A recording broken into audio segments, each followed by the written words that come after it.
We are lucky on this day to have the father of the disclosure movement, Dr. Stephen Greer. I was a witness, as many of you know, in the Disclosure Project in almost exactly on the anniversary today, May 9th, 2001. And so I would not be here if it wasn't for Stephen Greer. Are you there, Steve? I am. Thank you. Welcome to the show. We are so lucky today to get your update on what's going on and what can we do about it from that disclosure project and way before, since you and I have been working on this for a long time. And I just want to thank you right now for getting me involved in this. But really only did I do this because I heard so many conspiracy theories, myths, legends, disinformation, so much distraction. We've all been discredited for working on this issue if we're truth tellers. And it's leading to destruction, maybe even extinction of our own human species. And you have been, to me, the champion of telling the truth, of not doing it from just side research, quoting other people, but from your own experience in bringing credible people together on this issue. And I just honor you. I know we all do. We've already heard from people from all over the world who are listening to this show live and also archived later. So thank you so much for being with us. And Steve, I'm not even sure where to begin. I know you have so many projects going on. And I think it would help, too, for you to help define some of the terms, that basic terms, because some of the people listening in are new. They're advisors to decision makers in the corporate government military complex, and they are international as well. So thank you for coming on. Well, I appreciate it, and I really thank you for your courage all these years for speaking the truth about these issues. And I remember when you first came forward, it was difficult because this subject dealing with so-called UFOs, which is a misnomer to begin with, has been so carefully by the intelligence community ridiculed and put into compartments of kookiness. And not only that, but they've then put out information that's completely false that discredits the subject. So when serious people try to deal with this issue, they tend to get tainted, and it takes a tremendous amount of internal integrity and courage, which you have, to have spoken the truth on this, and I appreciate it very much. First of all, I think we have to define some terms, as you mentioned. In my opinion, UFOs don't exist. Now, what I mean by that is that term was concocted by the intelligence community after they figured out that they were extraterrestrial vehicles, and after they already had studied the energy and propulsion systems, what the top secret document from Canada called the modus operandi of the spacecraft, and by 1954 had mastered gravity control. And I want to repeat that. October 1954, gravity control was mastered. And what that means is there's a huge amount of confusion in the public and even with political leaders on what's ours, what's extraterrestrial, and who's doing what. And to sort this out has been literally 25 years of research and, well, frankly, over $10 million of my own funding and income gone into trying to figure out who is doing what and what the real truth is. And most of the information that is put out to the public on this subject is disinformation that's been carefully designed, as you rightly pointed out in your testimony, that Werner von Braun warned us would be a sort of fear-mongering paradigm about the issue about intelligent life in the universe. And I think that if anyone wants to, they can go to our website, SiriusDisclosure.com. It's SIRIUS, like the star system, disclosure.com. And you will see that we have links to several dozen military and intelligence and corporate witnesses like Carol Rosin. And these are people who have all signed oaths that they would testify under oath with penalty of perjury before Congress if they were not telling the truth. And I have personally interviewed now over 700 such people who have given me information. but not all of them want to come out publicly. What we need and what we're doing right now is the campaign that ends the secrecy once and for all and exposes the big lie. And the big lie is that there's a threat in outer space that we need to put weapons in space for, and in fact have already done so, and that we need to be afraid of.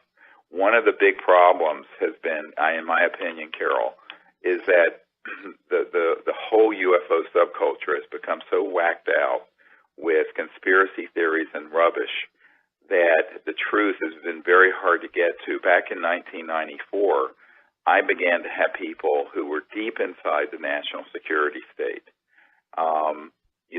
provide information to me who have since, some have come forward and some have not, and like yourself have come forward that in fact for decades, dating really all the way back to the 1950s, they had planned to use this subject, and I'm quoting from a CIA document I have here from 1953, for its psychological warfare value.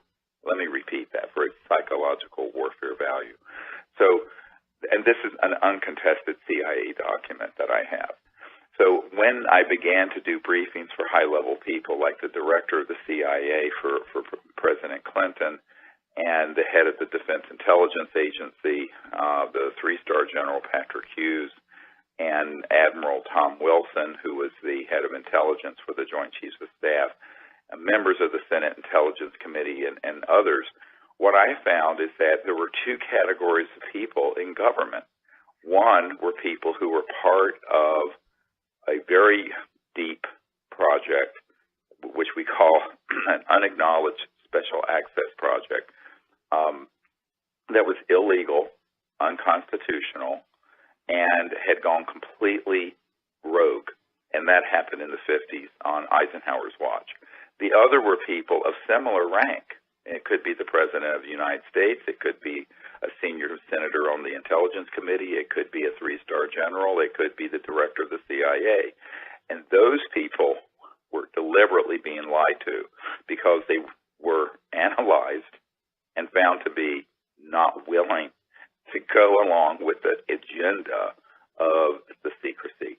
And the agenda is to withhold from the public the truth that these visitors are here, and number two, that if they are here, to start putting out false information through the UFO subculture of abductions and mutilations that they are a threat to us, so that they could finally spring something I think is now being fast-tracked, which is why I'm on your show, and that is a cosmic false flag operation.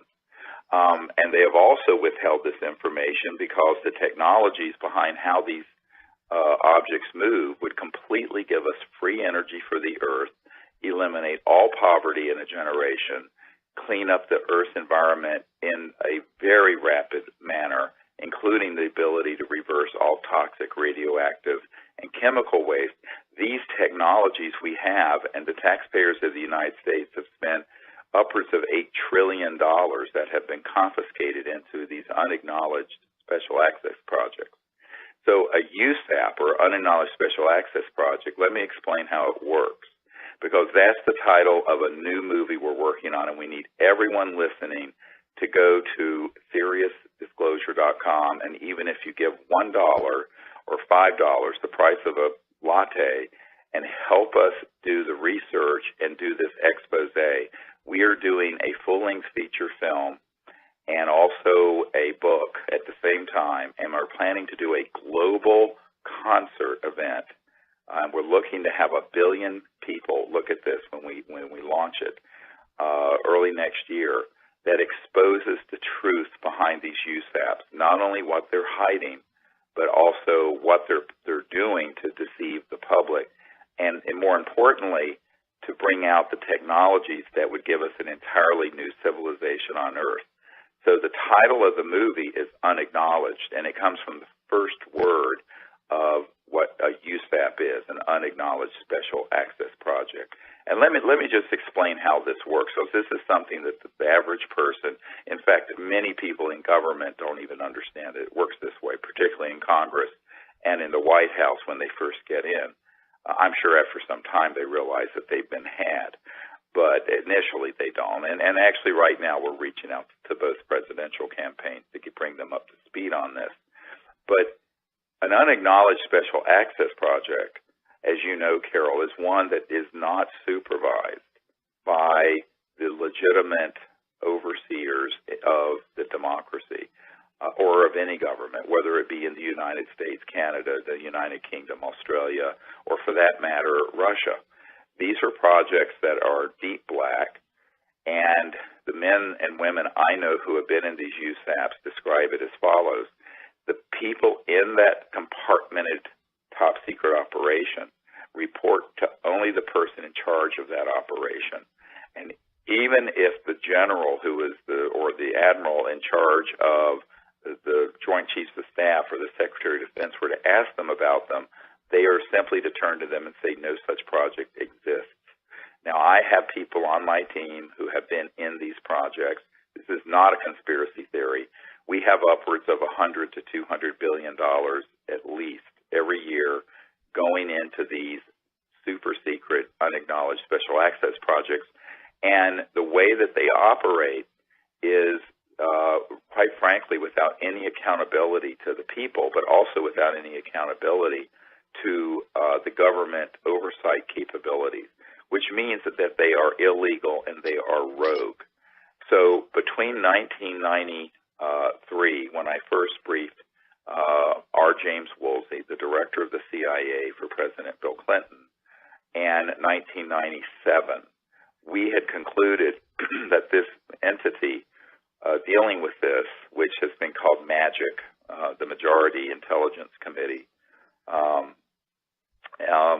they have been operating since at least the 1950s without the full oversight of the president or the consent of the representatives of the people in the Congress, and that they have then replicated that model throughout other countries. And this illegal cabal is really running the earth into the ground. And you mentioned an extinction level risk, and I'm going to talk about that during these 2 hours, not to frighten people, but to make people understand it is time to get off our hands, stop sitting on our hands. We've got to come together and unite and do something about this. The unacknowledged special access projects, or USAPs, the way that they have operated and the funding mechanisms they have are going to be exposed in this new film. And we are going to not only expose it, but we're making a call right now and doing the research for people who are whistleblowers. So anyone who has been in any of these projects, who knows how they operate, or who has dealt with the so-called UFO issue, either the ET end of it or the man-made electromagnetic devices, or the deceptive aspects of it, i.e. the stagecraft that goes into hoaxing abductions and mutilations, which, by the way, I have interviewed more than a dozen people who have been on hit squads, for lack of a better word, who have abducted humans to make it look like, quote, aliens were doing it. This is not a theory. This is absolutely fact. And yet the public, through the media and the UFO subculture, really believe there are aliens abducting people, et cetera, and so on, and that they're mutilating cattle for no good reason. What people have to understand is this is all part of the psychological warfare value of the subject to create the specter of fear so that at some point people would accept the cost in blood and treasure of an interplanetary war. Now, let me explain that again. General Douglas MacArthur, in his last address to Congress, said World War III will be interplanetary. These lunatic psychopaths who are in these super secret projects, and make no mistake about it, they are absolute psychopaths. Those folks would love to see us have a situation that they will hoax that would make 9/11 look like a picnic day. And the movie Independence Day is just sort of a script that's being put out to sort of give people a sense of it.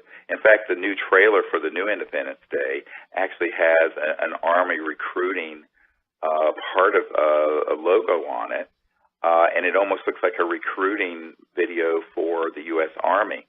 And they're using the official seal of the U.S. Army. It's almost unbelievable. You should look at this new trailer if you haven't seen it for this movie Independence Day. So the script is, the narrative that they started creating in the 50s, now this is when I was born in 1955, was to create a long-term plan where we go from the Cold War to global terrorism, which you said in your testimony, Carol, if you remember, before 9/11, we did the National Press Club event, which had hundreds of millions of people around the world who saw it, for the Disclosure Project on May 9th, 2001, and then on September 11th, 2001, we had 9/11. And this has all been manipulated by people who want to keep the fire burning and the funds flowing into these psychopathic, hungry, warmongering sectors that have really gone rogue, and they need to be exposed and stopped before it's too late. Well, I'm so grateful because I had tried for years to get the message out that Werner von Braun, who was my mentor, vice president of Fairchild Industries when I was a corporate manager, had shared with me when he died in 1977, that statement that I gave in the Disclosure Project, which people can see with all the testimonies that Stephen put together on disclosureproject.org. All of those testimonies are there on YouTube as well. I couldn't get it out. It was blocked.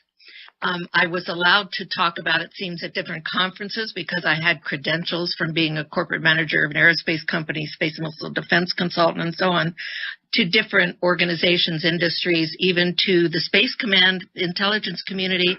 I've addressed those people and the Senate and House, but mostly about the fact that there is an alternative game plan that we can play, which you also go into. I know we will later. What is it that we can do instead of escalating this war game into space and this mentality? And as von Braun would say, the technology that you talk about is an extension of the mind. What are our choices? So with you putting all of this together, this is incredible for people to hear now that none of the ETs are hostile. I know we have gotten ridiculed for saying that. Could you go in a little bit more about that? Well, what I say to people is that this is part of the big lie, is to present that there are good ones and bad ones, and we need to unite around and have this sort of interplanetary war. Ask yourself who would benefit from this Manichaean world, the military-industrial complex. The way that demagogue sees power is through fear. Fear is how you control the masses, whether it's through religious demagoguery, political demagoguery, all the different isms out there. It has nothing to do with freedom. It has to do with controlling the masses. So the ultimate way that you would control a planet would be if you had these sort of global aspirations for a militaristic planet, which they do, is to have a threat bigger than a few thousand, terrorists running around in the Middle East. You need to present a bigger problem. And so that's what they have concocted. Now, I want to talk science for a moment. I mean, I know this is, you've had a science background, Carol, and I don't want to get too arcane here, but, and not only just science, but logic. Let's say you're an interstellar capable civilization, meaning you have the technology to go from one star system to another star system, okay? You're not using, what Elon Musk is doing at SpaceX, these primitive rockets that Werner von Braun first started using in World War II in the 1940s. This is really primitive junk. All right, you're dealing with trans-dimensional physics, physics that go beyond the crossing point of the speed of light, and that allow for objects to move from one dimension through other dimensions from one point in space-time to another point in space-time. Let's say a star system in the Andromeda galaxy that's 2.5 million light years from here. Well, at the speed of light, it would take 2.5 million years to get here. You couldn't do it. No one's going to live 2.5 million years. So the physics behind this, by the way, are very well understood. We understand them. And have been studied at Lockheed Martin Skunk Works and my uncle's old company, Northrop Grumman, and other places for 70 years. Now, since World War II. Now, if you were to have this type of technological capability, the idea that, as the lunatic fringe in the UFO subculture would present, that you would be there for 290 million years, warring alien races fighting over the planet Earth, something right out of a science fiction book or some religious cult. Frankly, it doesn't pass the laugh test for anyone who has a scintilla of scientific knowledge. How in the world would any kind of conflict go on for more than a fraction of a second if you have technologies that enable you to go beyond the speed of light, beyond the speed of electrons and atoms? We're talking something much more powerful than a hydrogen bomb. Your level of technology, your level of understanding space and time and matter transcends the atomic level and the nuclear level, for goodness sake. So anyone who had a hostile, violent orientation, well, look, about the time we detonated the first atomic bomb at White Sands and the first hydrogen bomb at Bikini Atoll in early 1950s, it would have all been over. It would have been point, set, match, done. So the technologies that an interstellar civilization possesses, if they were put towards violent warfare, would result in the complete elimination of an entire planet instantly. I'm not talking about a city, an entire planet. So the idea that there is some sort of a Star Wars shooting war between planetary systems out there, look, it sells great movies, it sells great science fiction, it makes for great religious cult sort of belief systems in some cults. It has no basis in science, in fact, and no evidence for it. And yet, that's what's being sold to the public. And I think that one of the problems is that no one with a scientific background is talking about what I'm discussing right now, is what would the weapon systems look like of a, quote, hostile interstellar civilization? Well, my friends, let me tell you, I said this to a colonel at Wright-Patterson Air Force Base where the Roswell remains were sent. In fact, he was in that division. And he brought this issue up. I said, sir, with all due respect, Colonel Canola, given the galactically stupid things we have been doing, shooting at these objects using scalar Tesla-like electromagnetic weapons to knock them out of the sky. That's what happened at Roswell, by the way, and at other places. If they were hostile, it would have been over, point, set, match, done 60 years ago, 70 years ago. So I think that people love to have someone to hate. And so we have to look at what are the roots of this atavistic proclivity, this tendency to go back to this primitive of us versus them that has gotten us to this point, not only with fellow humans, but also now where we're trying to extrapolate that into space with life forms that are concerned about the Earth. I think it has to do with the fact that as primates, we're 98% identical to chimpanzees and gorillas.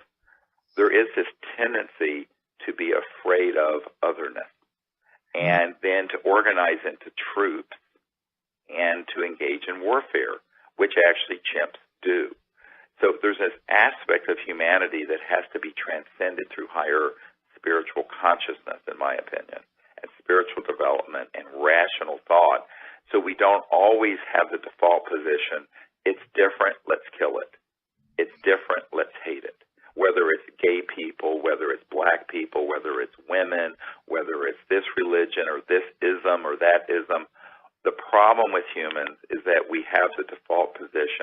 that the otherness is something we need to hate and we need to fight and organize ultimately into organized murder around, which primates do, which is called warfare.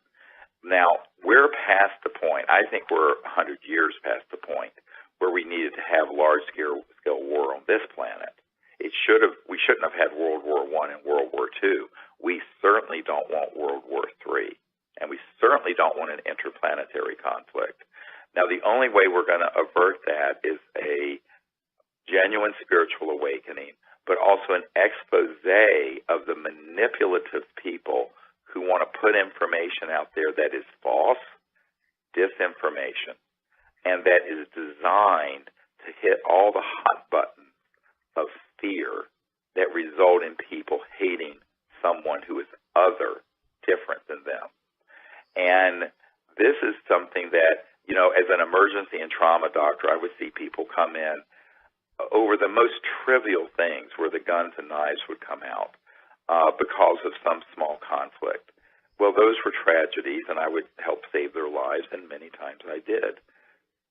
However, now when we're talking with nuclear weapons, and beyond that, in the classified USAP world, scalar weapons that are longitudinal, scalar weapons that go at multiples of the speed of light, which we can get into if you like. Those systems were developed by humans way back in the 30s, 40s, and 50s also, and began to be experimented with. Those weapons can't be allowed to go into space any further or be used in open warfare. But they have been used. This is the whole point.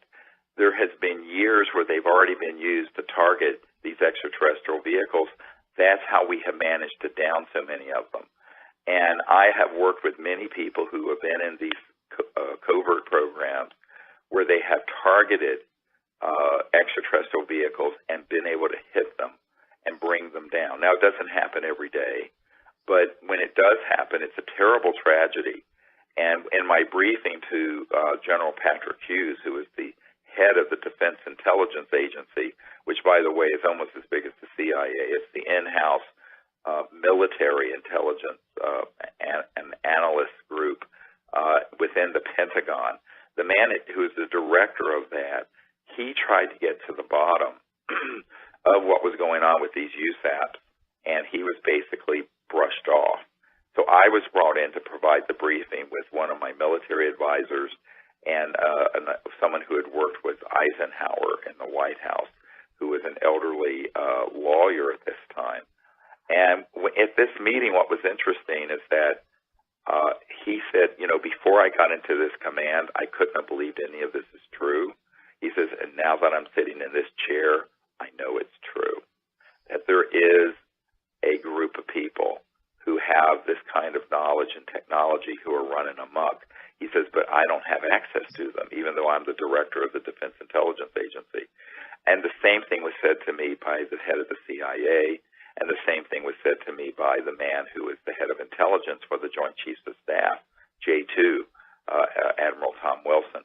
So at a certain point, you begin to realize that this problem has to be corrected by the people. How are we going to fix it? We need to have mass defection from inside these illegal covert programs.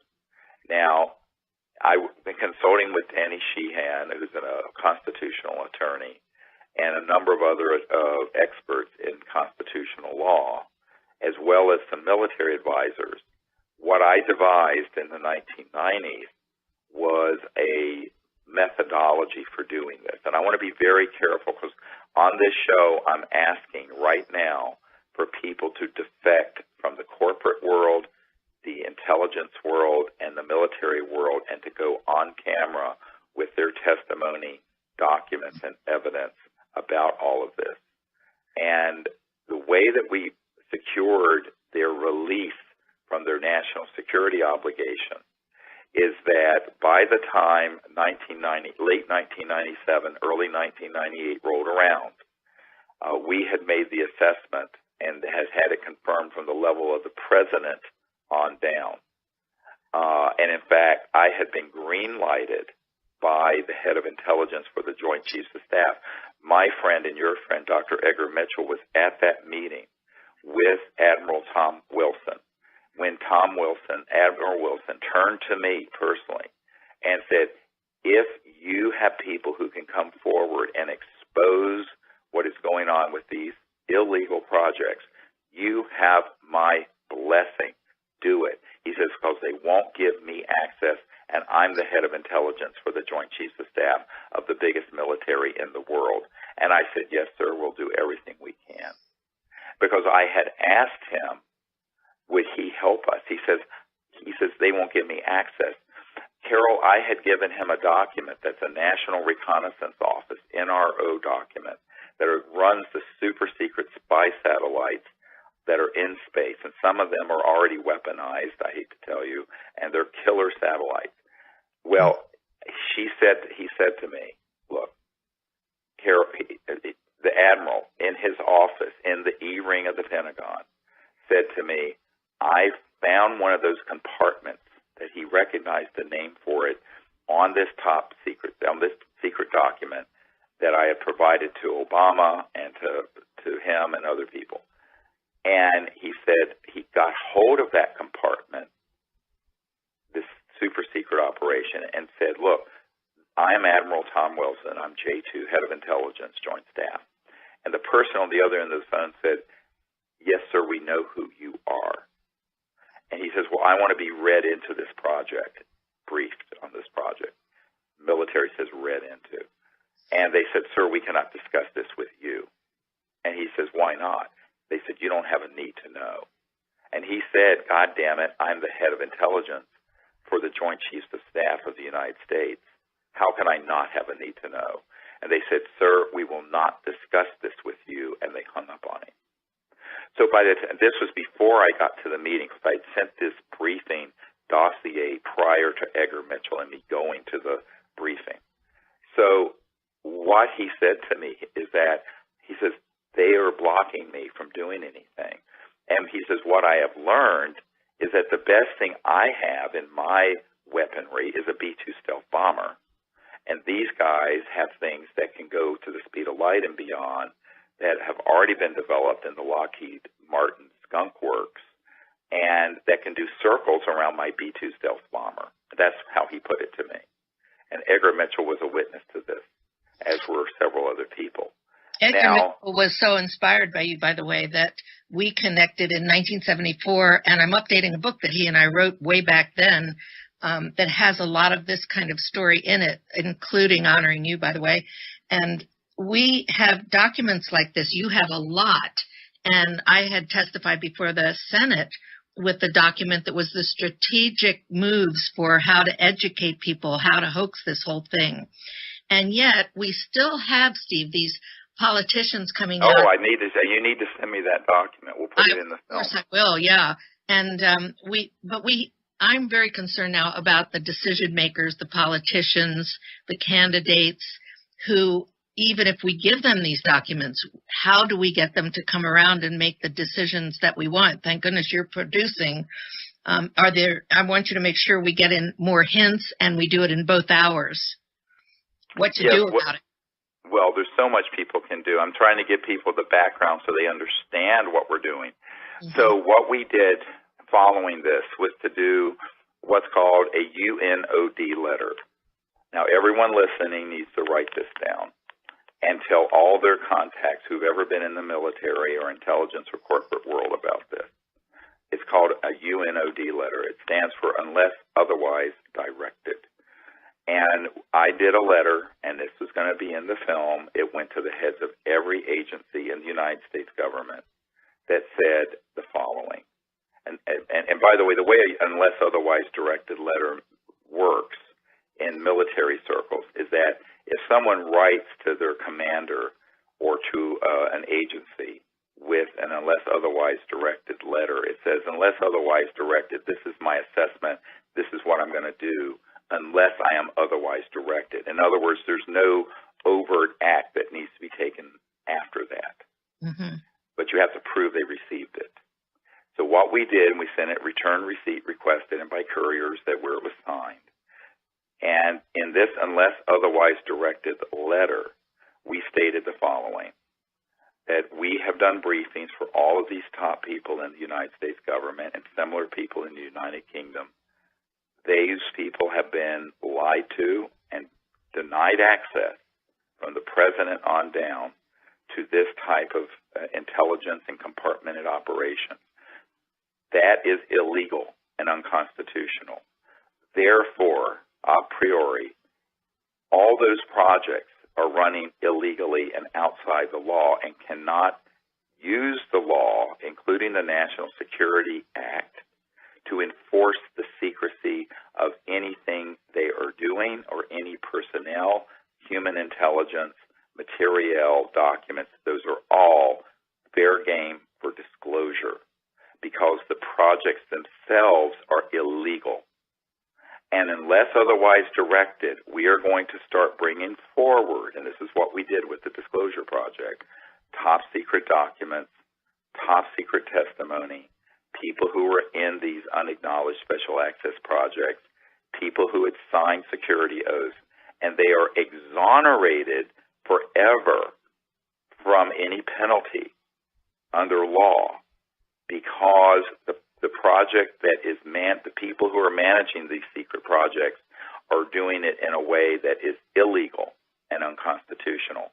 Do you know from late 1997 and early 1990, I gave them a 60-day period to respond.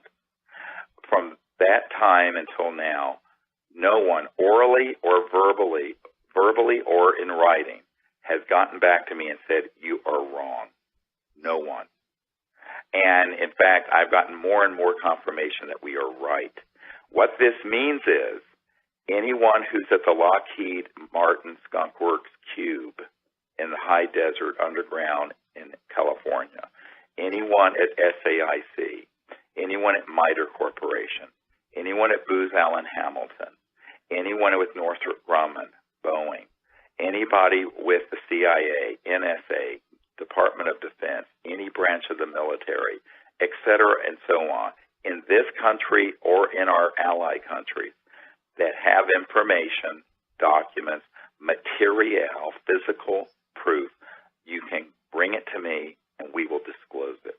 And you are not going to be subject to any penalties. Now, this takes courage, but that's what people have been doing. You were courageous. Other people have been courageous. We need to have this is when I say that we have launched the campaign that ends the secrecy. We're not doing a campaign to ask the political leaders to do something because they're the emperor that has no clothes. We, the people, are going to do it because we, the people, have been asked to do it by the head of intelligence for the Joint Chiefs of Staff of the United States of America, who was himself blocked from these projects. So this is what people have to understand. They have to listen very carefully with what I'm saying. I'm being very, very precise in what I'm saying. So this unless otherwise directed letter has never been contradicted, ever, and nor can it be. Because if anyone tried to enforce the National Security Act on anyone coming forward with this information, we would take them to court. And even if it was an in-camera proceeding, we'd be able to prove that there were these high-ranking people in both the Congress, the White House, the Pentagon, and CIA that absolutely were denied access and were lied to, actively lied to in real time while they were in office, not as former CIA directors or former members of the Senate or former congressmen, but when they were in those positions of responsibility. And it's not one or two, it's dozens of them that I have met with. Now, there are a lot of posers out there in this disclosure movement who claim they're a lobbyist for the UFOs and this and that. Those are people who've never met with anyone in actual power. We have. Okay, I want to be really clear about that. This is the real deal here. And this is not a fantasy. It's serious stuff. And I say this with absolute authority, that these unacknowledged special access projects are criminal enterprises. They are, in fact, Danny Sheehan and I concluded, they're the biggest racketeering influence corrupt organization on earth, RICO. And if we wanted to, we could do a civilian invocation of the RICO laws and go after them. but it would be a very expensive legal battle. It's better just simply to say, okay, this stuff, boom, all hits the light of day. And so what we're doing with Unacknowledged, both the film and the book, and with the movement that will continue on and on and on into the future, this isn't a one-shot deal, is to have a steady level of defection to people who are patriotic for not only their country but for humanity, and bring out the truth about this. So we want people who are whistleblowers, who know about any and all aspects of this, and there is a special contact box at our website, which is SiriusDisclosure.com, SIRIUS Disclosure.com. And if you want to see some of our videos, you can go to our YouTube channel, which is youtube.com/S, like Sirius, S Disclosure. So it's youtube.com, S Disclosure. And if you want to contribute to the film, the movie, and the movement, it is fundraising.SiriusDisclosure.com.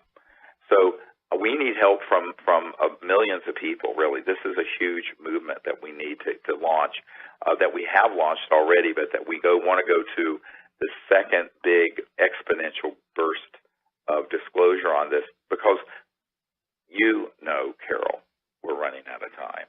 Because, when you came forward in 2000 and gave that interview, and then in 2001 at the National Press Club, 9/11 hadn't even happened yet. What you said was so prescient and predictive. Well, and of course, part of your testimony was that Wernher von Braun talked about the hoaxing of an alien threat in space by these psychopaths, military-industrial, warmongering nut jobs. And frankly, now we're seeing the signs everywhere that this is being fast-tracked. And in the last few months, in the last few weeks even, we have seen indications that they're going to try to fast-track this, and the only way to avert it is to expose it in advance. Imagine if someone had exposed what was going to happen on 9/11 before 9/11 happened. You see what I'm saying? That's what we've got to do. It really is. I mean, I don't want to be melodramatic. It is the fate of the world here. I'm one of those people out here who I've been written up, introduced as an optimistic, idealistic realist, but I think if people knew how pessimistic and depressed I've been lately, I know that this is something people relate to, because I'm getting hundreds of letters from people that say things like that. And what I hear from what you're doing is it's not just giving us hope. I don't even want to hear the hope thing anymore. What I want to hear is what you're doing. What are the facts, not the fiction that people present as facts? And what are the real facts that lead us to a new vision? I've been working on getting a treaty signed with a wonderful group of people. The former Minister of Defense of Canada, whom you know very well, one of our witnesses, the Honorable Paul Hellyer, who's also done the show, as have Abe Krieger, who was 37 years Boeing executive. He actually put together the U.S.-Soviet part of the International Space Station, worked on the lunar orbiter. We have some great people, including, of course, Edgar Mitchell and you, and people that have come up with different elements to this treaty. Will Miller, who's one of our advisors too, also contributed to making sure that we're grounded, but not in an earthbound way, bound, capital Bound way, but with a cosmic higher frequency of consciousness applied to whatever we put out now. And if people want to read that treaty, by the way, it's on peaceinspace.com. And we also, you have books I want to mention that people can get that have a lot of the background, including a lot of the testimonies. Disclosure, your book that is the disclosure book, Extraterrestrial Contact, The Evidence and Implications, Hidden Truth, Forbidden Knowledge. These are great background books. There's another one by Susan Babcock that covers a lot of this, called For the Children.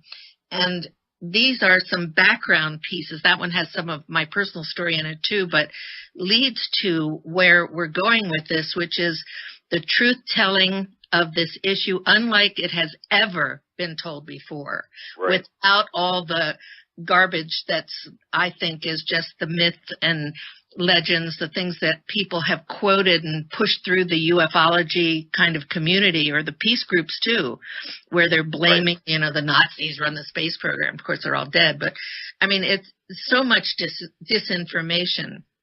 And I think people also have to understand that there's been a long-term psychological warfare plan that has been worked very carefully by these folks to set up the psychological foundation for people to be afraid of or hate anything from outer space.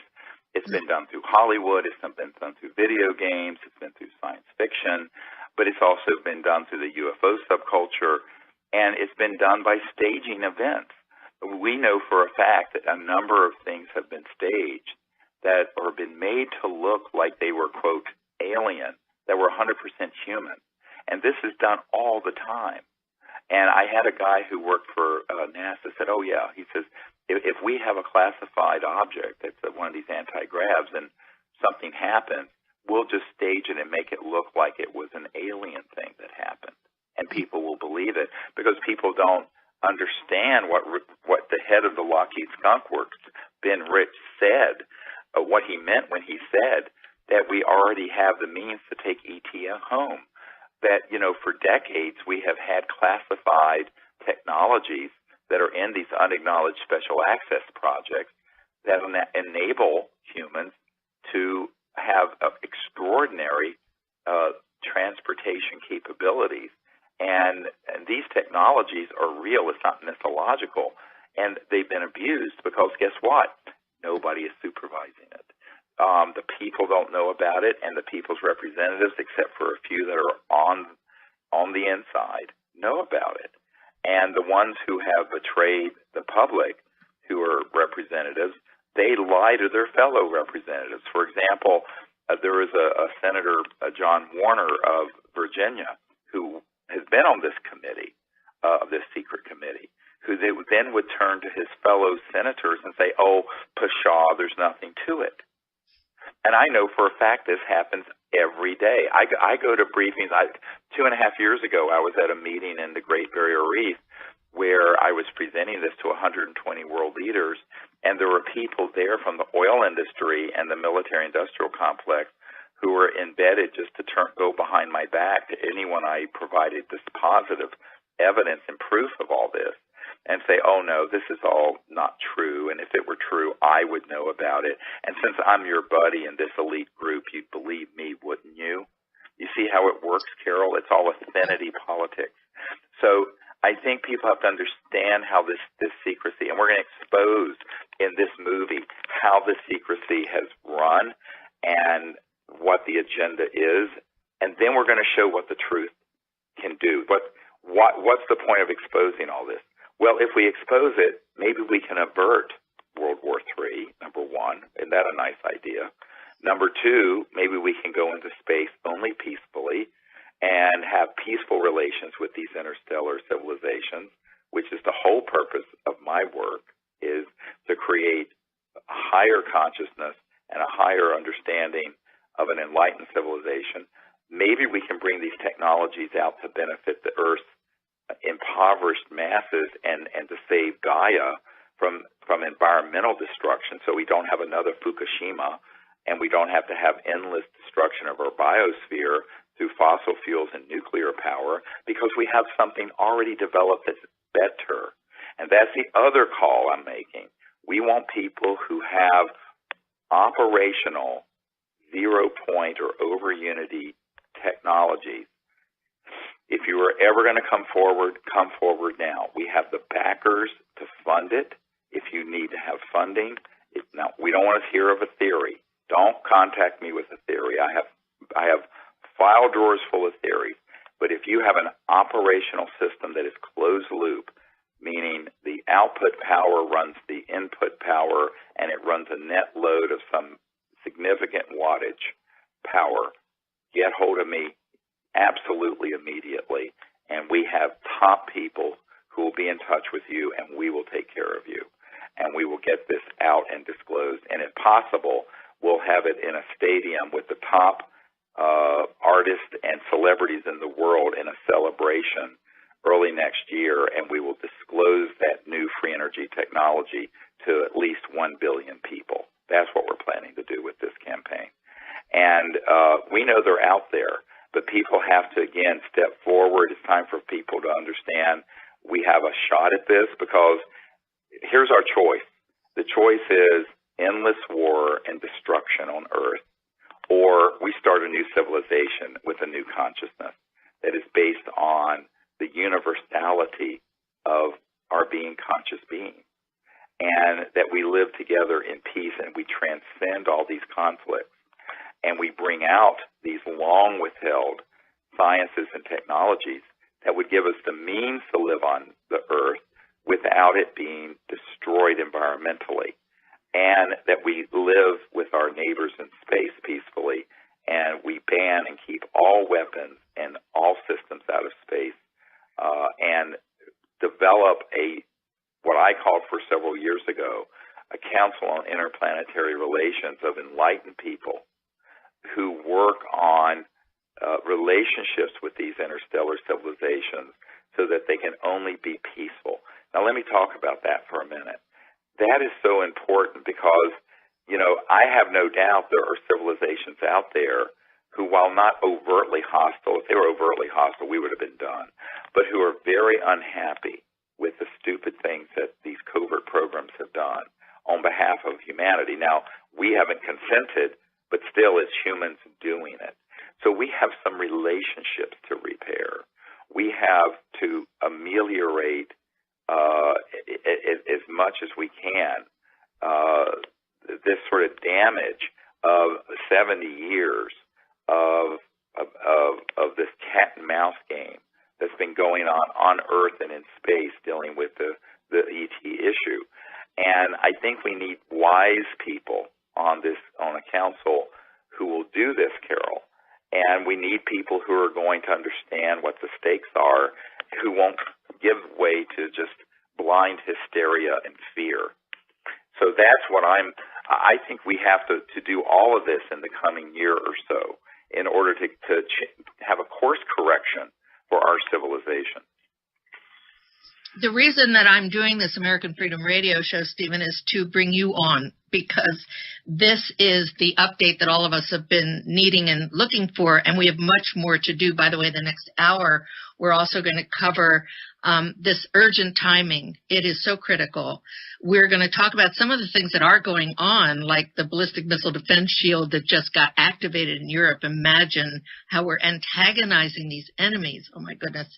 And we'll talk more about relations, solutions. I know people want to hear more about what you mean by a spiritual awakening that has to happen, because we have some candidates and politicians, decision makers out there that don't sound too spiritually awake to me.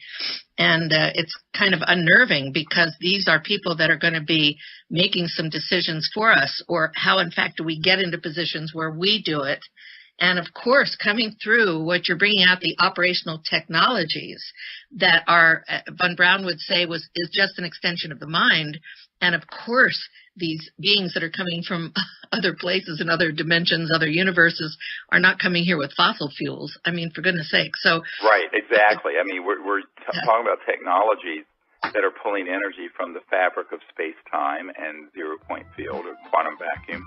These have been developed, and it's so exciting because think of the beautiful world we can have and could have had 100 years ago. And we're going to get into all of this and more, so stay tuned. We're going to take just a few minutes break right now, about 4 minutes, Stephen. We'll be right back with you. Awesome. Great. All right. Thank you. Stay tuned, everybody.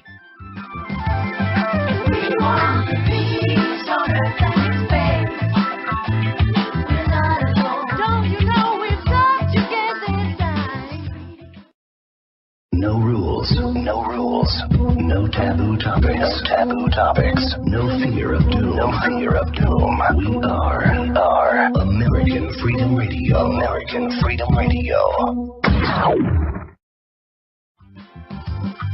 We want the peace on earth and in space. We're not alone. This treaty is the keys, gonna open up the doors.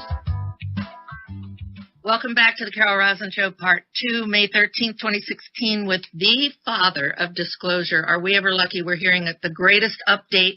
I hope you heard Part 1. If not, go back to it. Thanks for coming back, because in this last segment here, we're going to cover a lot of different issues and topics that people have been asking Dr. Greer about, and it's all related to the timing, the exposure of the real truth, the facts about the peaceful uses of space that we can have, the treaty, the stories, the relations with Earth beings and space beings is such an interesting topic, because we're not getting along too well on Earth, Stephen. How in the world are we going to get our consciousness raised to be able to get along in space with the cosmic beings? What do we do? Well, I think this is the central issue, is that we have 100 years where we have been deliberately miseducated on so many issues, and demagogues always find a way to divide people into camps of warring camps. And so we first have to realize what is the foundation of interplanetary relations, but of human relations, now that we're a global civilization. Well, it isn't the color of your skin. It isn't even your level of wealth. It isn't the culture you're from. It's this very elemental aspect of, I call it the deep spirituality without all the religious trappings, and that is the aspect of consciousness and the science of consciousness. And that the mind itself, the cosmic mind, which has now been proven through scientific studies at Princeton with Dr. John, who I've spoken with. I'm working with Adam Curry, who is his protege. Mm-hmm. The conscious mind is actually an omnipresent field that connects all of us.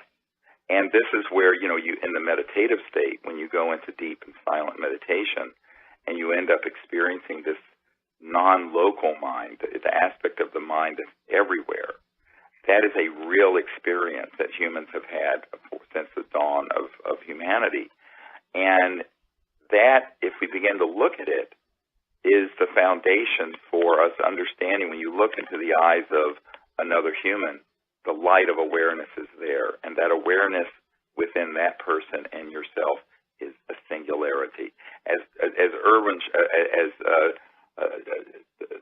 Schrodinger said, he said in 1908, and this is the father of modern particle wave theory and quantum mechanics. He said, Erwin Schrodinger said, the total number of minds in the universe is one. That is, it's a singularity. Well, now it's been proven through different scientific, very well-controlled tests that is actually the case. So an extraterrestrial person, let's call it a person, is conscious also. So the foundation for our relationship with that ET would be the same as it would be with someone from the Congo who may be living in a mud hut. They are conscious, sentient beings.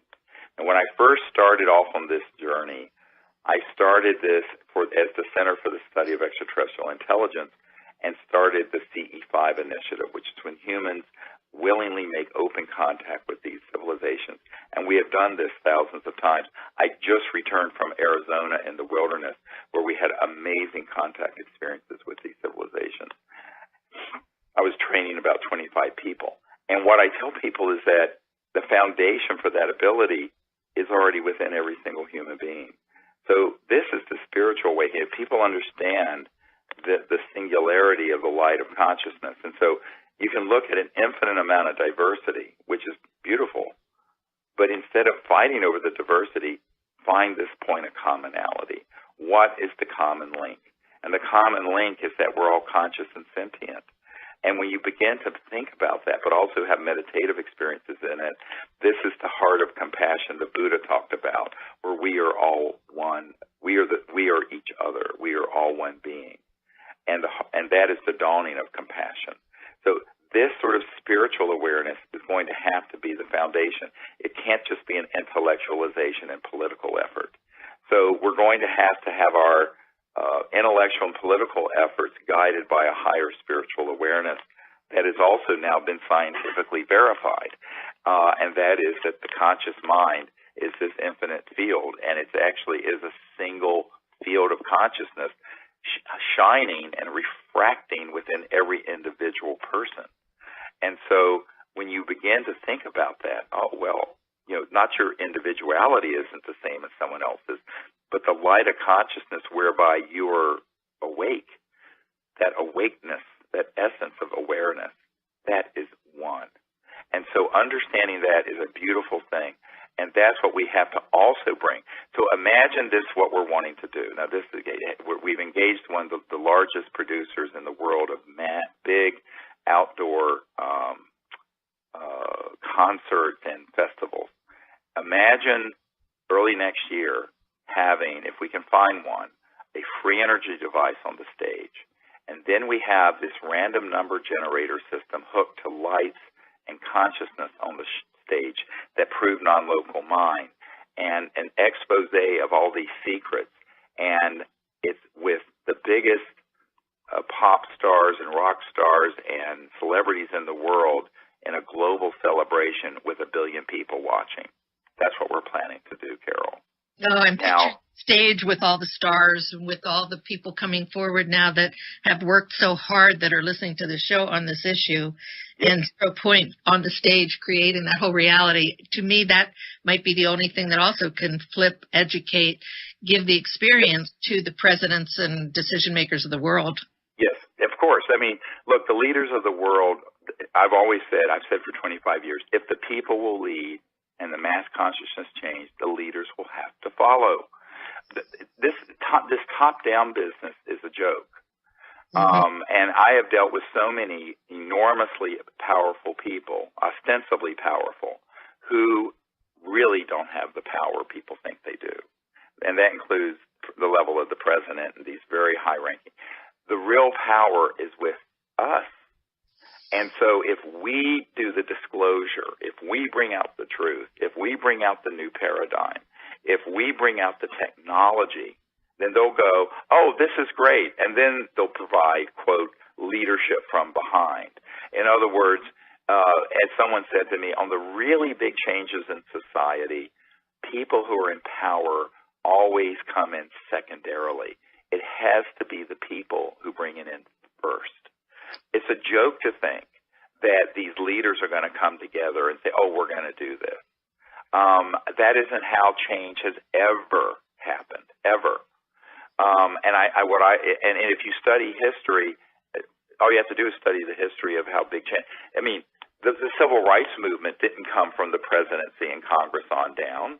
It came from a bunch of ragtag people who were marching together in Selma, who had barely any funding, that grew into millions of people. And then the I Am a Dream speech, and Baird Rustin, who was this closeted gay black man who was the brains behind it, helping Martin Luther King put together that movement from a little church in Atlanta or in Alabama. So what people have to understand is that we now have to do that on a cosmic level. And that the idea that somehow it's going to be some magic thing where disclosure of all this and all this change is going to happen. No, those people will come along when we, the people, get our act together on this.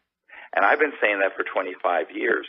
The only reason I went to the leaders between 1993 and 2000, before you and I and others did this public disclosure project, was to offer them the opportunity to be part of it, and they took a pass. Why? You know why? Why? They didn't have the courage. They didn't have the courage to see this big of a change happen. I have met with so many people, and the bottom line isn't money, it isn't power, it isn't your position. It's, do you have the courage of your convictions? Well, I didn't have the courage until I sat down with you and Emily. Emily really talked me into doing the disclosure project because it was my responsibility to do my little part. But I think it's ego. I mean, there's so much of a massive egomania going on, narcissistic oriented, which, as you know, is one of the most difficult things to deal with, narcissism.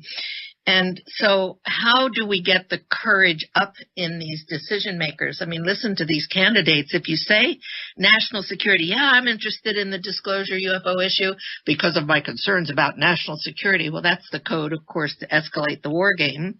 Or, Right. you know, let's build more wars and not get to know people and what's actually going on, and destroy and rape and kill and put on uniforms and get put down as heroes to do it. It's ego. Right. It's ego, but it's also ignorance. But in dealing with this issue, it has a lot to do with courage. It's easier not to rock the boat. So we're talking about a change that, let's face it, in terms of the paradigm, A, we're not alone in the universe. B, we already have the technologies to go beyond the speed of light. C, these free energy technologies would get rid of every oil company, public utility, gas, coal, nuclear power, etc., and solar panel and windmill on the planet. Now we're talking hundreds or thousands of trillions of dollars in assets and a revolution macroeconomically like you have never seen. Wow, and I'm an educator by background, so I'm hearing your curriculum getting developed. Yes, and so what you have to understand here is that this is about having the courage to see a change happen that should have happened decades ago and has been forestalled with other agendas, the war agendas, control agendas, and ultimately it gets into macroeconomic control. And I talked to the Honorable Paul Hellyer, the Minister of Defense, former Minister of Defense of Canada, who is himself a macroeconomic expert, that this is where the rubber meets the road. You know, it isn't about that there's some big boogeyman threat out there. It's about the fact that if the actual real truth was provided, not the false disclosure that I'm afraid is being fast-tracked, because recently in the New York Times has been covering the Clinton campaign interest in this. The Army Chief of Staff gave a talk a couple weeks ago about the threats we're facing in the future, including little green men, the new rollout of the new Independence Day film with the Army logo and a recruiting poster being embedded in the trailer. I see certain things happening where back in the early mid-90s, I wrote a paper, When Disclosure Serves Secrecy. In other words, we want a disclosure that's truthful and that leads to a peaceful outcome and peaceful interplanetary relations, and the release for peaceful use of these technologies that could save the Earth's environment and eliminate poverty on Earth in a generation. It absolutely is doable, 100% doable. There are other people who want a disclosure that is terrifying, that would be like 9/11, that hoaxes a threat from outer space, and that further entrenches the current macroeconomic and military-industrial order. So you couldn't ask for a more opposite type of disclosure. I'm concerned about this because they've also found, I don't know, witting or unwitting mouthpieces, even in the pop culture world. You have a man who followed my work and who I spent time educating on this, who is the lead singer for Blink-182, Tom DeLonge, recently on a radio show saying basically that the aliens have caused all the problems on Earth and that we need to fight them. And he's getting this information from people inside the Pentagon who are sending him out as a mouthpiece, providing this absolutely false and disinformation to the young people to try to get them afraid of the ETs and to get their support as recruits in this next war. So I think we're going to have to be very frank. I mean, and it was horrifying for me to see Tom DeLonge go off in that direction. But the point I'm making is we need to have wiser and calmer heads begin to prevail. We need to have a disclosure that is about the truth and not about things that just add kerosene to the fire. And this is going to not be done by the entrenched interest in Washington or Moscow or anywhere else. I'm skeptical in the extreme that this is going to happen except through a mass movement of the people. And by doing what we're doing with this campaign, a full-length, and by the way, we've come to an agreement with a major distributor for the film, so it'll be digitally pushed out in a way that's, serious, which went to #1 on Netflix, the first film we did a couple years ago. This is going to be 1,000 times bigger. And this is going to have all this information in it. And then we're planning to have a book that will be a New York Times bestseller book, we hope, that will be along with the book, the film. And that will then also be kicked off, both those, with this global celebration and concert event.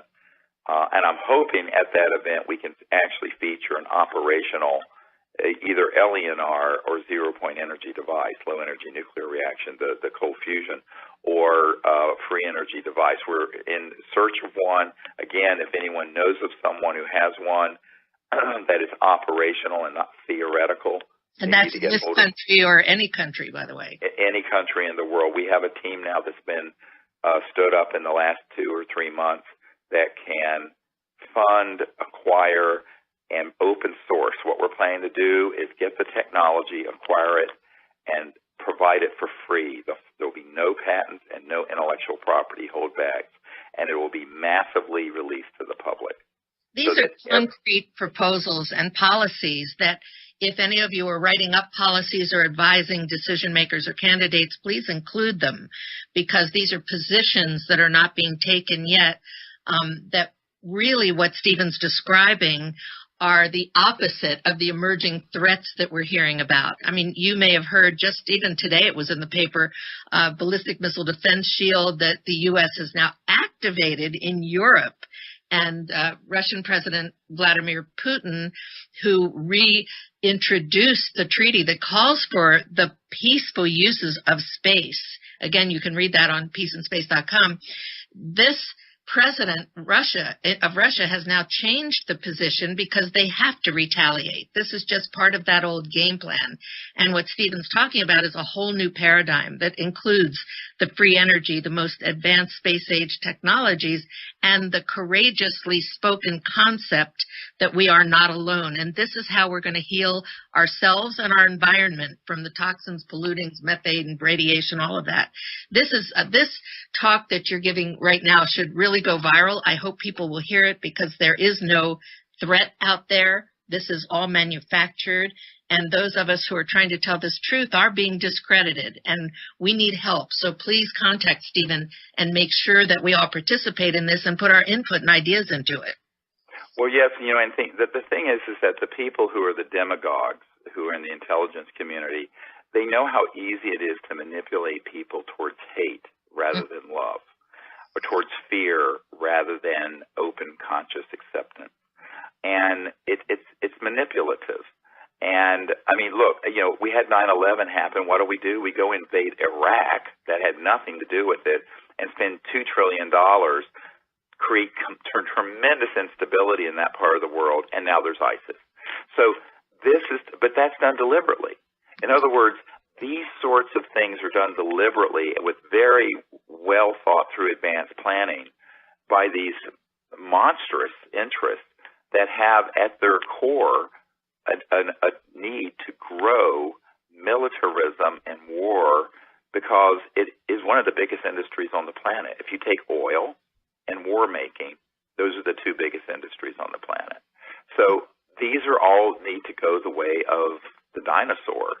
But in order for those sort of enormously powerful interests to be transformed, it isn't going to be, I seriously doubt, it's going to be done by some sort of high-level meeting with world leaders. It's going to that'll happen when the people get on board a disclosure process that is the campaign that ends it, when the people who are inside these projects defect and begin to defect en masse, and which now we have proven legally they can do so with impunity, without any risk legally to them.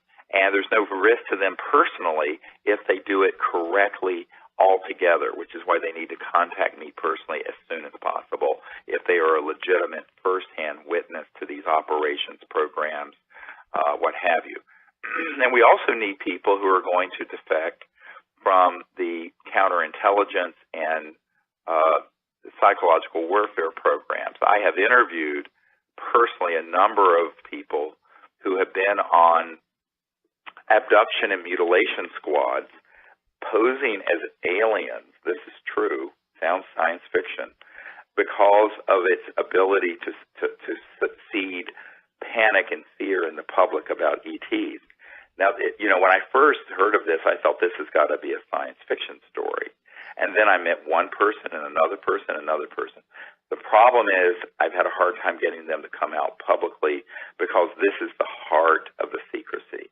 If they can put out enough disinformation and stage enough events, and people say, when did the false flag event start? Well, when will it start? I said it started in the 50s and 60s. And they said, what do you mean? I said, the mass amount of information that's out there on the UFO and ET issue have been people reporting events that have been designed, and they were designed in the 50s, to use man-made craft that look like UFO, creatures that look like aliens that are stagecraft and man-made, and to engage in these criminal attacks on people. And people say, oh, you don't think abductions have happened? I say, oh, I know they have. But they're not being done by who you think they are. And people are stunned when they hear this. I said, look, before I ever got on the scene in the 1980s, Martin Cannon wrote a whole thing called The Controllers, talking about the military involvement with abductions. And Dr. John Altshuler, a fellow medical doctor in Denver, was the supreme, he was by far the best researcher on all the animal mutilations. And he told me, he says, we concluded that using high-tech classified systems, it was humans doing these mutilations, making it look like aliens, so that people like Linda Moot Howard write books like The Alien Harvest to scare the hell out of people that now the aliens are coming to carve you up into pieces of meat. It's all a hoax. Hoax, hoax, hoax.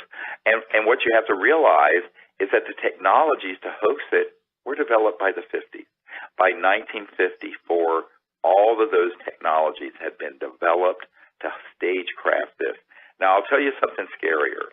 And you don't know, this was before you got involved, Carol, but everyone needs to listen very carefully to this. In 1997, I had a gathering in Washington, and it wasn't open to the public. This was when we were still trying to get the leaders that you keep talking about to do something about this. And we had a meeting for members of Congress and senior White House staff at the Westin in Georgetown. And I had my initial, Edgar Mitchell was there. We had our initial group of witnesses who were whistleblowers. One of the men who was there was a man who had been on an interagency committee that back in the 70s in 74, where he told me that they already had all the plans using man-made looking UFOs and other, quote, stagecraft. And he says we could hit a button and launch something that would look like Independence Day. He says everyone would think it was alien, and it's 100% this covert group staging it. And that's what he was going to testify to in front of members of Congress who were there. Congressman Dan Burton, the man who is head of the Government Reform and Oversight Committee, was there, who issued 1,000 subpoenas on the blue dress and I call it the blowjob heard around the world. It's silliness during the Clinton impeachment period. But he was there, all kinds of people from the House, the Senate, everything. The night before, so we had a meeting the day before so everyone could get to know each other and bond as a team coming forward and have the courage to do it. That night, one of his handlers from way back in the 70s and 80s surfaced, came to his hotel room, took him out to a secure facility out in Virginia, and basically forbade him and begged him not to give that testimony.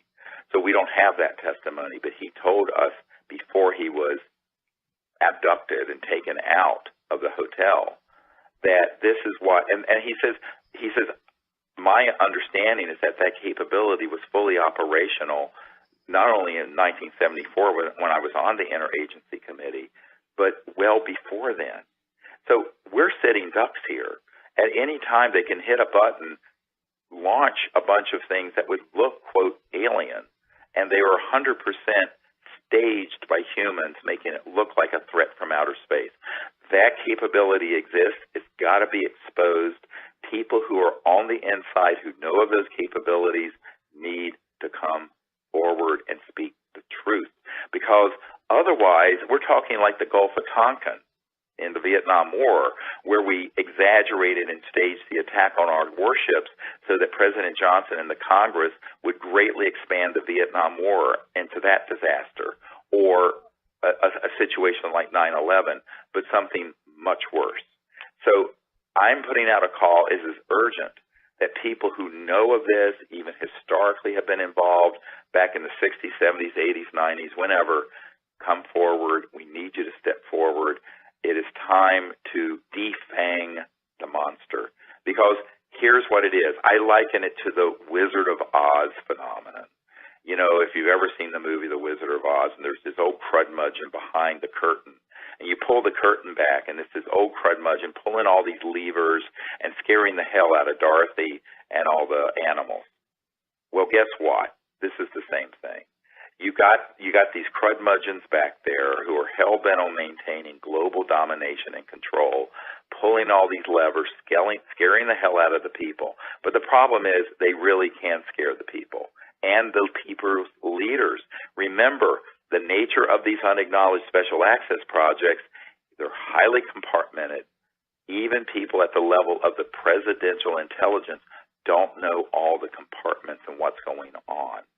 I have spent 25 years, this is like playing chess in 38 dimensions, trying to get to the bottom of how this has been structured, who knows what, and how it's going to be played out.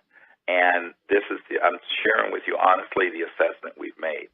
Now what we need to do is have people who will come forward. I mean, it's been wonderful that these men and women have come forward who have told me these things privately, who are very credible. However, we need people who are going to say it on the record, and they need to say it in this film, on the book, and to the public. Because if you expose this kind of nonsense before it happens, it can't happen. Because it's like the Who when they said we won't be fooled again. Well, guess what? We have been fooled again and again and again. Well, this one, Carol, you know, and I know from what you were told by Werner von Braun, this is the big one. We can't be fooled by this one. So this is when we really got to pull out all the stops and move this information out.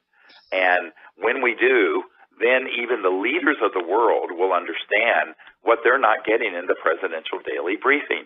If you think the presidential daily briefing has any of this material in it, you're delusional.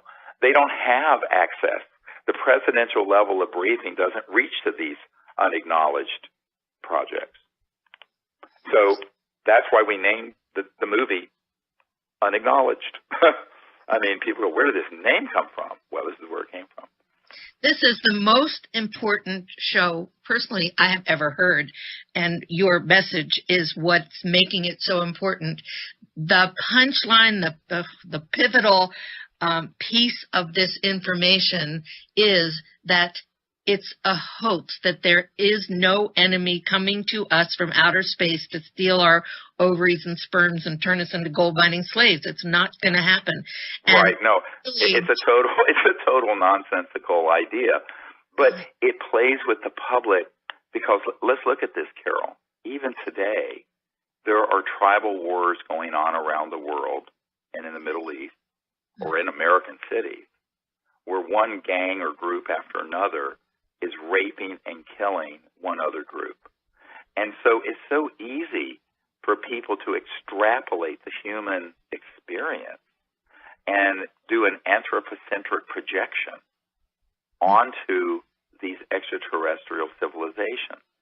And the intelligence community knows this. They know this is why this document from 1953 talking about the psychological warfare value of the subject.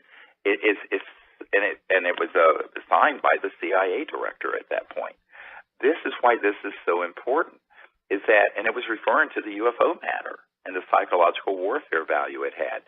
I have another document where it's talking about engaging Disney Studios. This is not a controversial CIA document. This is in a box of a huge box of CIA documents I got after I briefed the CIA director. And this document talks about engaging Disney Studios in the 50s to make movies about aliens that would be along these lines, or that were just kooky little green men stuff. And as you know, the OSS that became the CIA used to have Disney do the propaganda films during World War II for the military. So the Hollywood nexus here is very important that people understand. And through this sort of infotainment, entertainment messaging, this has been going on for over 60 years. And this document is going to be in the movie. I have it. I have the document where when Marilyn Monroe was going to blow the whistle on all this, and the big mole hunter and leak stopper at the CIA didn't want her to go public with what she had heard from Jack Kennedy during their affair about the ETs. And it says in the document, the objects from outer space recovered in New Mexico in the 1940s. I'm quoting. It's signed by James Jesus Angleton III. It's a top secret document. It's 100% authentic. 2 days later, Marilyn Monroe is found dead of an apparent drug overdose. Nonsense. Burl Ives, the actor and singer, was on my board. He said, we all know that Marilyn Monroe wasn't killed, but we know she was murdered, but we never knew why. And when I gave Burl Ives that document, he almost fell out of his chair. That's going to be in this movie. You can't believe in what the archive is we have. And it's all coming out. It's all going to be in this. Wow. I could tell you, people, that Stephen has been attacked, ridiculed, threatened. I have too. Terrible things have happened we don't even need to go into now to us. But I think in my memoirs I want to name names because it's so horrible. But what you're presenting here is that warning, and also a call to, I think, the people listening to this to, again, get this message out there. Imagine if 1 million or 2 people wrote to the 2 presidents of countries that actually initiated the call to preserve the peace in space, to prevent the permanent basing of incredible, yet to be imagined by most, weapons that they're planning on putting up there. And it's imminent. It is imminent. Right. And and not only that, but there's these unacknowledged projects that are running amok. Yes. That are already doing this stuff. Mm-hmm. So you have 2 tracks here. You have the track that's the conventional government game and geopolitical competition. And then you have the unacknowledged track that actually is transnational, that has been going on for 50, 60 years, that's already doing this stuff, and which is completely out of control. This is the whole point. These unacknowledged special access projects are so out of control, they have become an existential threat to Earth. And it's not the ETs that are a threat, it's this unacknowledged special access project nexus of programs. And they're a threat in 2 ways. First, by trying to provoke ETs into a response by targeting and shooting down their spacecraft, which has happened dozens of times. By number 2, hoaxing a threat when there is none, and then stampeding the world into sort of a panic like 9/11. And then number 3, by withholding the free energy technologies and suppressing them, up to and including, all kinds of intimidation, which is causing us to live in an 1800s paradigm with coal and oil, which should have been retired 70 years ago. And even nuclear power, which is a disaster. If you doubt it, go visit Fukushima or Chernobyl. We don't need these toxic, life-destroying energy forms. We have these other ones, but guess what? That would decentralize the macroeconomic power. And now this gets to the crux of it. Because if we had a peaceful world where people weren't united around a common enemy, every village and home and whatever would be self-sufficient when you had free energy so that you could have heating, air conditioning, power, agriculture, whatever, provided by zero-cost, zero-point energy or LENR systems. So when you have that kind of world, you don't have this big centralized system of gangbangsters and what I call the financial military industrial complex that are sitting atop the power structure.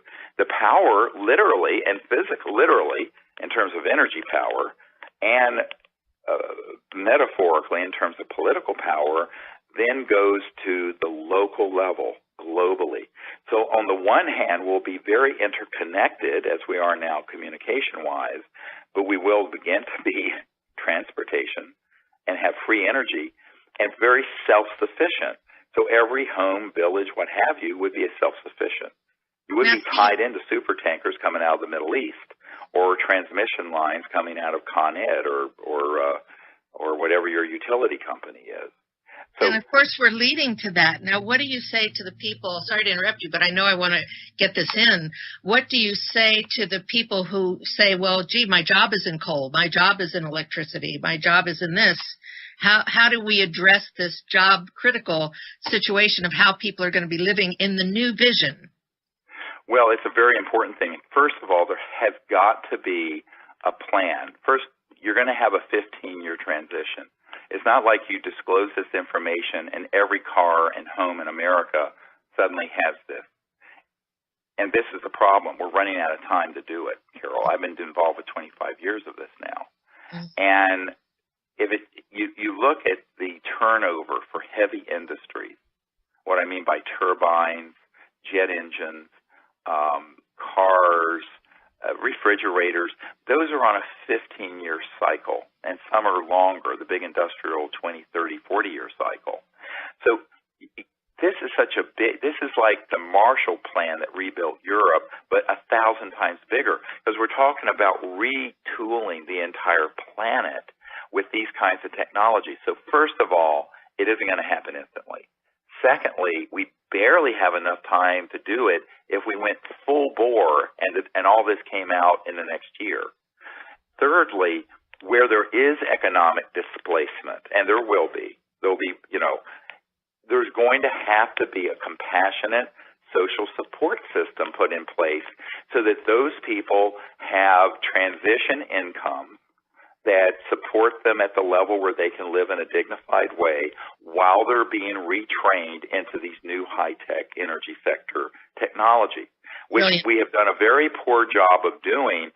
Look, I mean, it's sort of like saying we can't have the automobile because the people who made horses and buggies are out of business, or we can't have computers because Royal Typewriter went out of business. Well, Royal Typewriter did go out of business, but this is so large that we're going to have to set up a mechanism, and there's plenty. Look, when you talk about this kind of economic development, hundreds, thousands of trillions of dollars of economic wealth will be created when you have free energy, and you have the 50% of the world's population that doesn't even have indoor plumbing suddenly has this level of prosperity.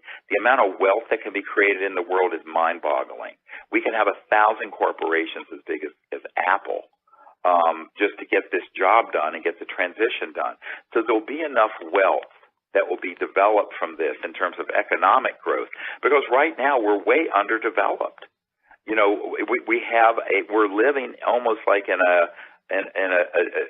Dixonian world of soot and filth and 1880s coal-fired power plants and gas power plants and transmission lines.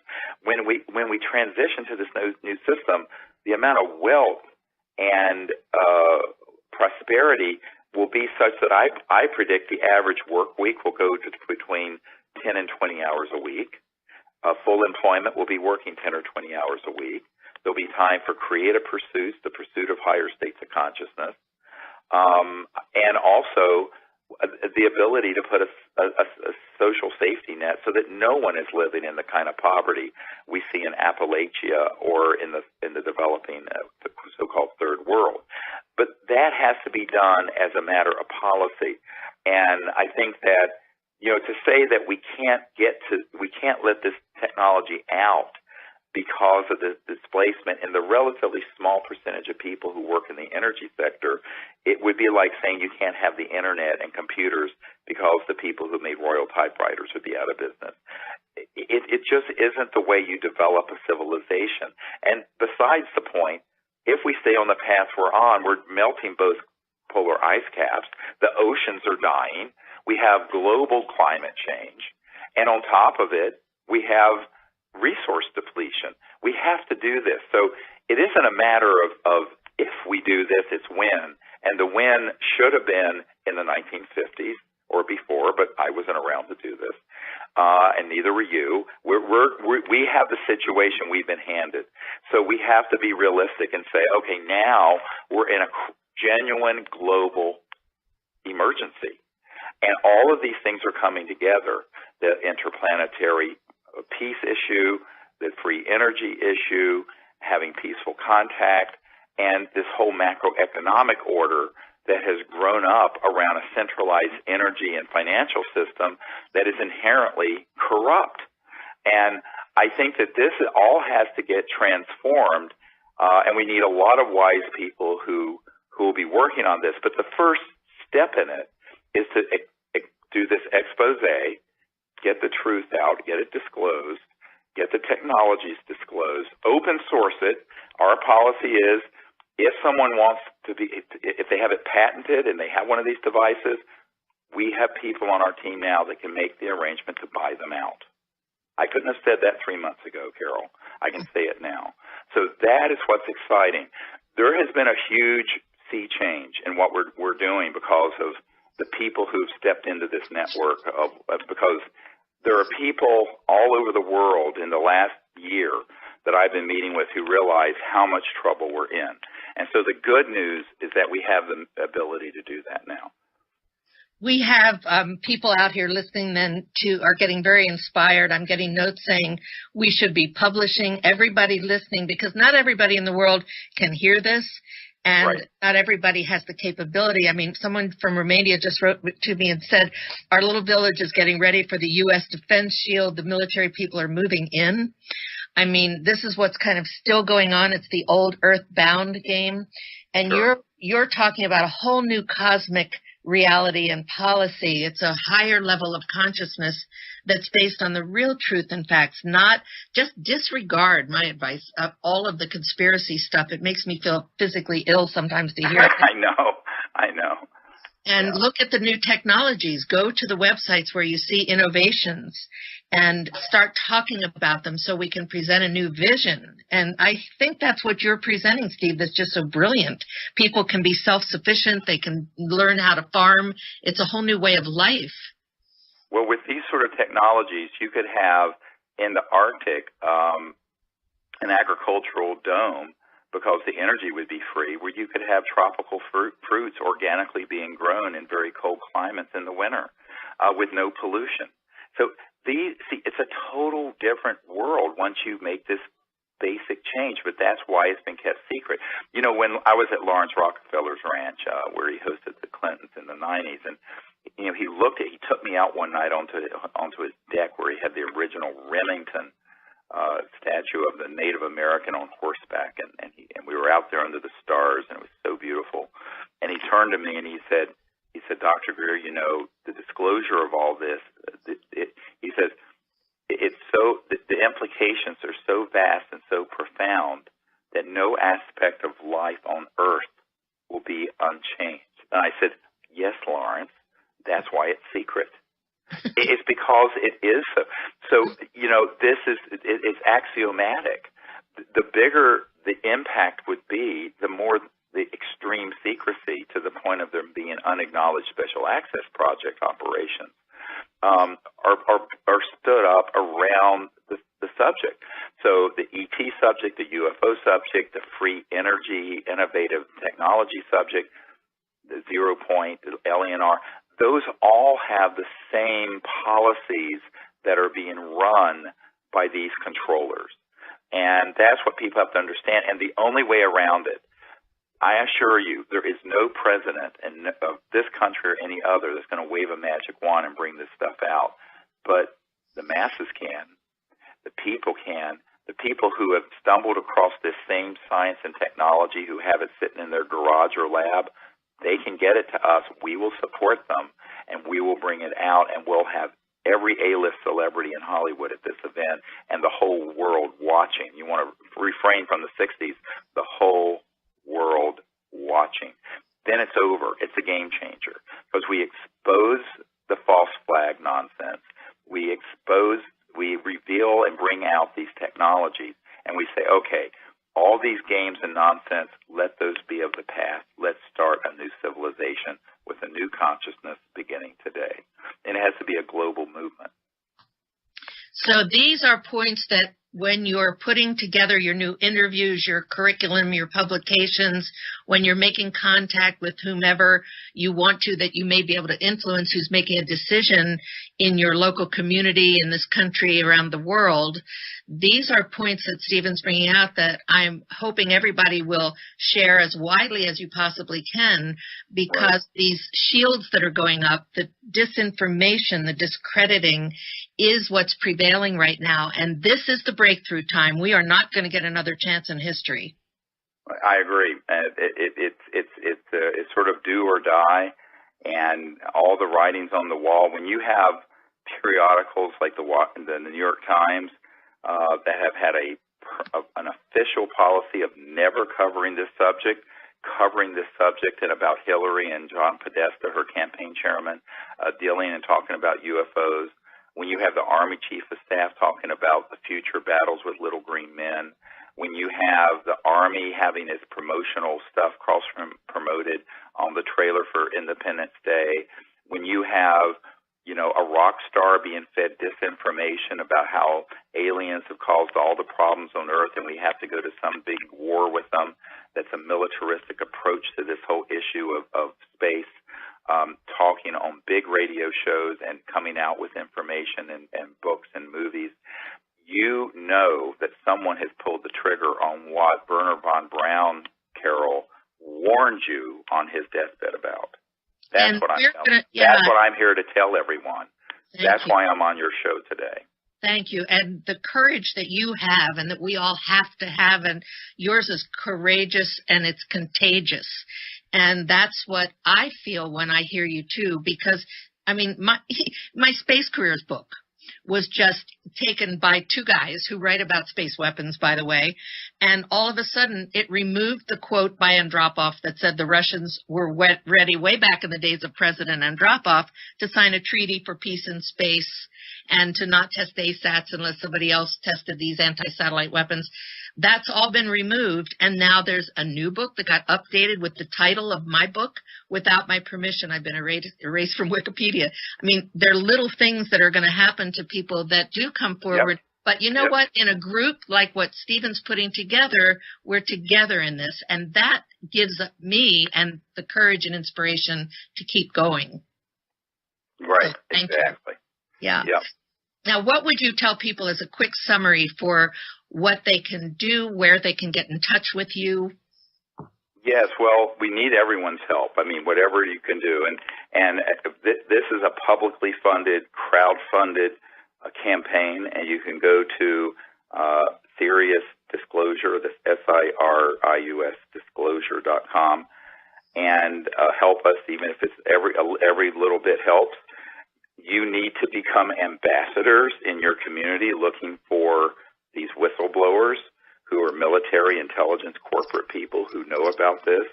We need people who are out there who are scouts looking in their own local area for people who are innovators in technology who may have stumbled across and have one of these 0-point or free energy devices and who need help getting it out to the world. We are the launch vehicle for that. We need people to be networking in their communities and bringing those things to us. we need people to just spread the word about what the campaign is by putting it on their Facebook page and tweeting it and blogging on it and networking it to people in their community, because, it's not like we're doing this with some sort of $1 billion presidential campaign. We're doing this very grassroots and very organically, and so we need people to help do that for us and get the word out. Very good. And your website and your email contact information? Yeah, SeriousDisclosure.com, and if you go to the website, you'll see on the toolbar under contact all the different categories. If you're a military witness, if you're a media person, whatever it is, or just info, and you can contact us through that website. Okay, and mine is, of course, spacetreaty@gmail.com, and peaceandspace.com is the website. We have a chance now, folks, to build a new policy, a whole new curriculum for the world. And what I hear you saying, Stephen, is that we've been pretty earthbound in all the decision-making that's been taking place, and we're transitioning into this cosmic reality, the truth that you have championed getting out, and that I hope we can reach the decision makers of the world with, because they're coming from that same old place as far as I can see. Right. And now, if we have a chance to build a self-sustainable life based on space-age technology and information, these are places where all of you can go. But I want to encourage people, too, to do your own publications, do your interviews, use this material, this truth that Stephen puts out so freely, and help get the truth out, because we have been fooled. There are a lot of people out there saying, how are we supposed to know that they're not peaceful, that kind of thing. It's just that you've been fooled, and it's time to wake up. The time is urgent. Well, the other thing, you can't prove a negative. But what I tell people is that given what we can prove we have been doing, targeting these ET objects and all the nonsense, the fact that you and I are having this conversation and breathing the free air of Earth is the proof that they're not overtly hostile. Because if they were overtly hostile, it would have been over before I was born. So, you have to think of what the technological capabilities are of an interstellar civilization. And then secondly, even if you believe in the paradigm of, most ET civilizations could be good, there may be a few rogue ones, the solution isn't going to be weapons in space and warfare. The solution is going to be the CE5 initiative, this diplomatic initiative I started in 1990 to make peaceful contact, have rapprochement, and develop our commonality and have a peaceful, ongoing relationship. Either way, even if you're addicted to the paradigm of conflict, the solution is still the same. It's the same thing. And that's what people have to also understand. There is no solution to this through massive weaponization of space or warfare or conflict, because you're talking about technologies that are just extinction level technologies. And so we have to bring a whole new consciousness to this. And as Einstein said, no solution, no problem has been solved by the level of consciousness that created it. So we have to bring this whole new thinking into it. So even if you have that as your belief system for some reason, the solution that can lead to a survivable outcome and a good future for humanity is exactly what we're recommending. Stephen, thank you so much for being on American Freedom Radio, which everybody knows is listener-supported network, and they need the donations to keep upgrading the equipment so that we can stay on the air, so please do help. Go to AmericanFreedomRadio.com, because you'll be able to hear this again. It will replay again at 3 p.m. Pacific time. That's 6 p.m. Eastern Time, USA, and it's archived on AmericanFreedomNetwork.com, the Carol Rosin Show. So please donate at that link and go look at the banners. There are other good speakers there, but there's nobody like Dr. Stephen Greer. We are so lucky to have you on the show. Thank you so much for your message about peace on Earth and peace in space, which Stephen is leading the way to. Thank you, Dr. Greer. Thank you.